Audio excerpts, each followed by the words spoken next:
Hi, I'm Lindsay from Lindsay Elliott Coaching, and I'm going to be talking today in this video about how all emotions are essentially the same.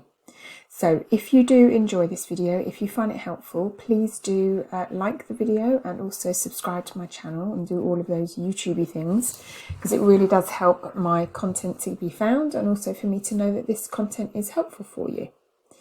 So let's talk all about emotions. Now, emotional health is one of a passion of mine in my work and also in my own personal experience. So I would describe myself as someone who, for pretty much almost all of my life, in some way or another, had a misunderstanding about my emotions, struggled with my emotions, tried to sort of hold emotions away from me. And generally, it was all a little bit messy in there with my emotional health. And now my experience of emotions is completely different. So I want to share something in this video that I hope will also be helpful to you to help give you freedom with all of your emotions and your emotional health. So the first thing that we want to start to look at, or the first reason why I'm going to suggest that all emotions are the same, is let's have a look at what an emotion is, and let's look at a description of an emotion and what makes up our emotions.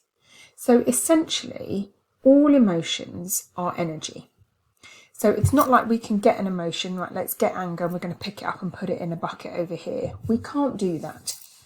So in essence, they flow into us. It's an emotional energy that flows into us, that comes from our thinking, okay? And that's a really important key thing that I think we're not really exposed to, is that emotions are like the shadow or the reflection of our thinking.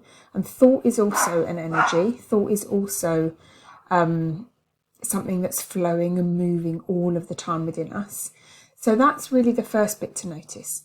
Thought and feeling are like packaged up as one thing.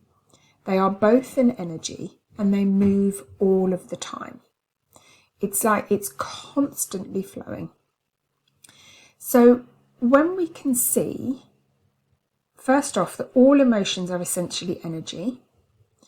Secondly, that they are a reflection of our thinking. They are not a reflection of our circumstances. And our thinking, our thoughts also pass through and are also an energy. Then we can start to get a little bit more free with it.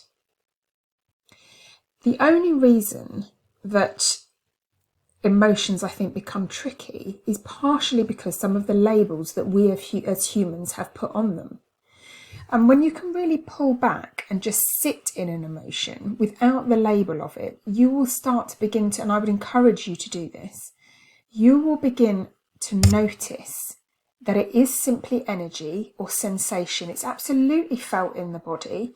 It's absolutely can feel like it's sometimes all around us, and it's absolutely moving through us like a wave, like an ocean, like water. So if we took the label of the emotion off, like anxiety or excitement or jealousy or love or sadness or depression, there may be a different quality to the energy. So for example, anxiety feels more like a kind of speeded up, fast energy. Depression feels more like a slow, heavy, kind of empty sometimes energy. I mean, I think everybody experiences this energy in different ways. Sadness, again, kind of can feel a bit more slower and a bit more sluggish and maybe a bit more heavy. Whereas excitement actually doesn't feel much different to anxiety other than the label that we've put on it.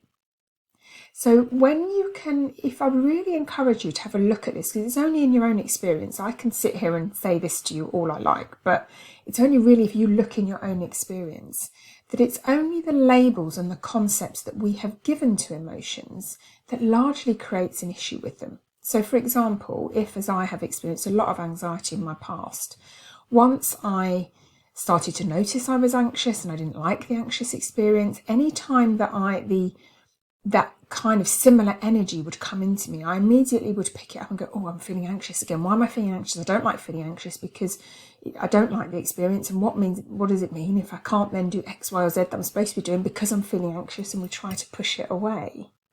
And the same happens with things like depression or grief or sadness. Some people, you start to experience it and you start to push it away. And that's largely, as I said, because there's then a label on it The mind picks up and says, no, we don't want this. We don't want to be an anxious person. We don't want to be a depressed person. I don't want to be a grieving person. And so we push it away. So without the label on it, it is simply energy passing through the system.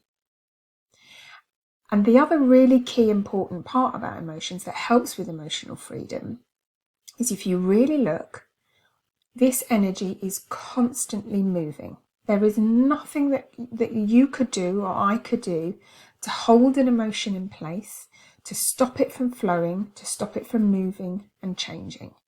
So for example, when we're feeling really happy, when we're feeling really joyous, we're feeling really peaceful and loving, if we were able to control our emotions, if it wasn't simply an energy passing through us, we would actively be able to hold on to that joy, hold on to that love, hold on to that peace. And what you'll notice is you can't. As much as we would like to be in a happy state all of the time, we simply can't be. And the same is also true of those emotions that we struggle with. We cannot force depression to stay. We cannot force anxiety to stay. We cannot force grief to stay. Now, I do know that we can go through periods of our life where we are in the experience of depression and in the experience of grief and in the experience of anxiety or anger more often than not. Absolutely. People get depressed, what's called depressed. They get anxious, as I was. They spend a long time in grief. But if you look within that experience of even being depressed or anxious, and certainly in my experience with anxiety, there can be intense moments of it, there can be a low grumbling of it, but if you look, there's always micro moments when it's not there. So even if you are someone who is grieving at the moment, or who is in a depression or is anxious in this moment, there will always be moments in the day, brief, even if it's only brief, glimpses of time when that emotion is moving, it is passing, it is flowing through. So that's why emotions are inherently safe, because they're coming from our thinking. Thinking is always moving. They are simply an energy, and it's going to change. Absolutely going to change. And it isn't coming from our circumstances. It's coming from who knows where. The energy of life is just flowing through us constantly, bringing different emotions with it. And it's only our labels that we've put on it that often create the problem. And so the last little bit that I want to talk about is the purpose of emotions. So what if also we can really simplify what the purpose of an emotion is, and it's all the same. It's all the same.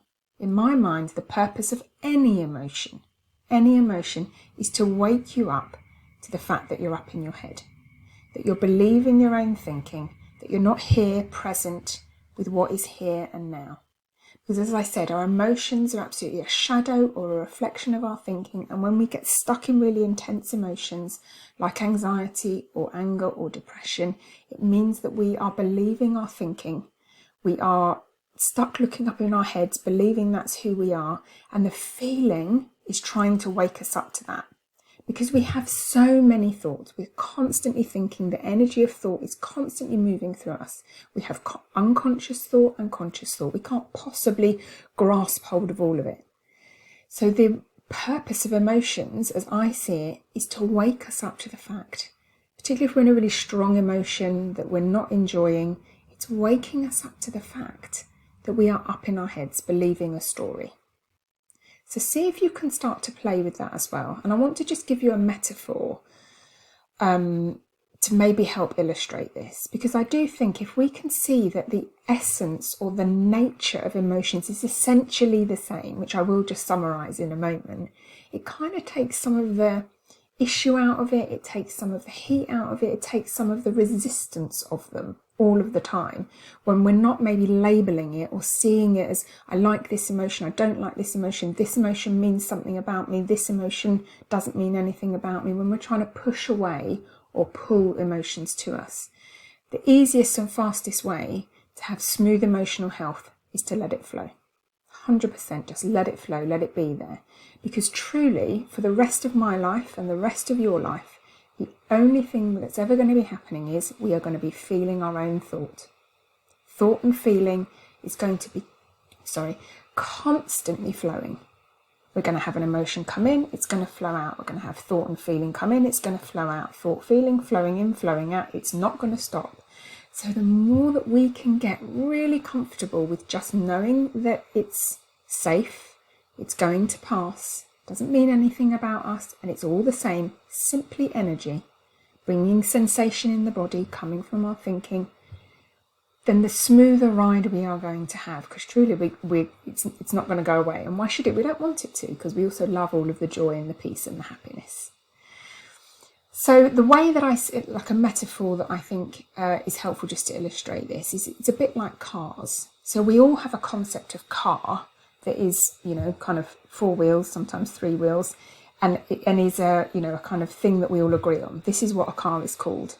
But then we also have lots of different types of cars, different makes of cars, different styles of cars, different colours of cars. So there's a whole raft of different types of cars out there, different price ranges, different engine sizes, different fuels that they run on.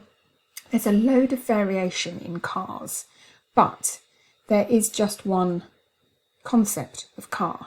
So what I'm proposing is the same for emotions. There is one concept of emotions, which is that it's energy passing through us, it's a reflection of our thinking, and it's always moving. There's nothing that we have to do to move it on.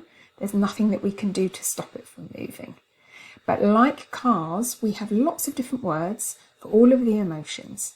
And some we think we like and some we think we don't like. But there's no freedom there. And I want freedom for you in your emotional health.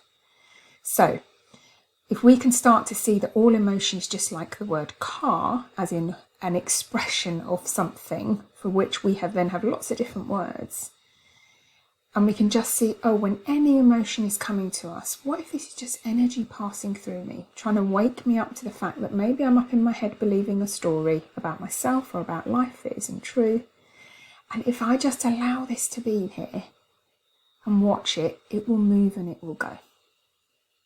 So I hope that this has been helpful. This is one of the things that I'm super passionate about helping people with. So if you are struggling with your emotional or your mental health, please do reach out to me and we can book a call and we can discuss whether us working one-to-one together would be useful for you. So thank you so much for watching. Don't forget to like and subscribe. Thanks so much. Bye-bye.